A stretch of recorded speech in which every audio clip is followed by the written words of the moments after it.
Well, we are cutting across to latest news that we are getting from the Maldives on the crisis in the Sri Lanka. We are learning that a private jet has landed in the Maldives to take out the Sri Lankan president who is holed up in the Maldives. Do remember that the Sri Lankan President Gotabaya Rajapaksa had fled to the Maldives. In particular, he was in Malé since yesterday, and he was, of course, waiting for a private aircraft to take him out of Malé. So what we are hearing now from our sources is that the private jet has now landed in Malé to take out the Sri Lankan President Gotabaya Rajapaksa as well as his wife out of the Maldives. We are also expecting to hear from the president in terms of whether he's going to resign or not. So news that came in earlier this morning seemed to suggest that the Sri Lankan president Gotabaya Rajapaksa, who continues to hold on to power, has said that he will resign today. Now, before he fled to the Maldives, he had in fact appointed the Prime Minister Ranil Wickremesinghe as the acting president. Abhishek Kapoor, our senior executive editor, is bringing us more on this. Abhishek, we're now learning that he will perhaps be leaving the Maldives soon because there is considerable opposition in the Maldives also against the fact that the government over there allowed for Gotabaya Rajapaksa to land there.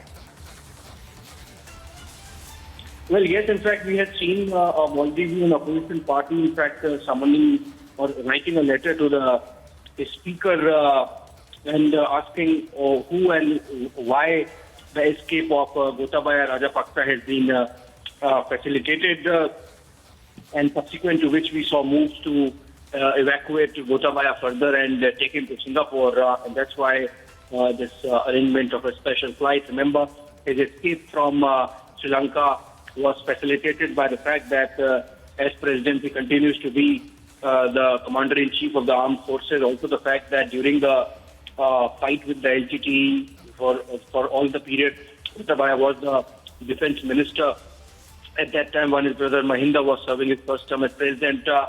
So obviously the Rajapaksas have really had a vice-like grip over Sri Lanka over the last 2 decades, and that's what is keeping them in good stead, so to say, despite the fact that people are not liking it. And obviously, discomfiture there in the Maldivian establishment also, which has led to his ultimate destination becoming Singapore. Remember, even Singapore, we don't know whether he's going to be there for long. Whenever he lands there, what is important is that, like the United States, if Singapore also takes a call that for them also Gotabaya Rajapaksa is a liability, then there might not be many options left. So I think the best interest served for so far as Sri Lankan people is concerned, would be that Gotabaya resigns, which he has not yet done. We don't know whether he is waiting till July 20th, because remember, as I was mentioning earlier, ultimately his party is in majority in parliament. So if the parliament has to take a collective call of leadership of the next president, then whether this would be an all-party government or whether someone from opposition who is not discredited or not diminished by the present crisis, the possibility of that opposition leader becoming a president depends on the MPs of the Rajapaksa party, the SLFP, agreeing to it. So it's still a little complicated, but the fact of the matter is that there is a private jet now, which is in Maldives, in Malé, and the aim is to evacuate Gotabaya Rajapaksa from Maldives to Singapore. But as I said, it's still not clear whether Singapore would host Gotabaya for any period of time. Absolutely. As you're pointing out, Abhishek, yesterday, of course, we were hearing that he'd perhaps head to Dubai, and today we are hearing that he could head to Singapore. But, for any government to host him right now, it might just be too big a political liability. Absolutely, because no government would want to be seen to be standing with a discredited leader, a discredited clan, a discredited family, when the people are out there on the streets protesting for months together.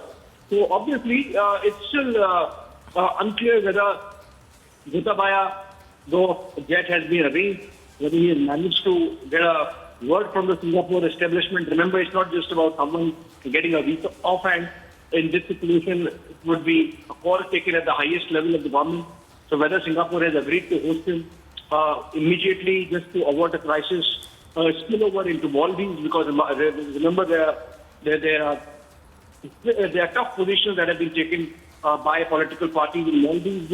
Essentially, this was facilitated by President Soni and Speaker Nasheed, given the fact that they have engaged with the Rajapaksa earlier, and there is a mutual friendship perhaps that existed, which has led to Gotabaya making Maldives his first port of call. But obviously, since the situation is not very favorable there on the ground with political parties, he has to move out.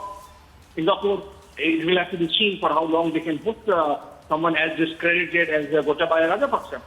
Now, Abhishek, we've been hearing from, the time that this crisis actually came to a head last weekend, where we saw these protesters storm the presidential palace, that he will resign. But, day after day, we keep hearing that. And do you think perhaps the reason that he's not resigning so far is because he does still now at least enjoy,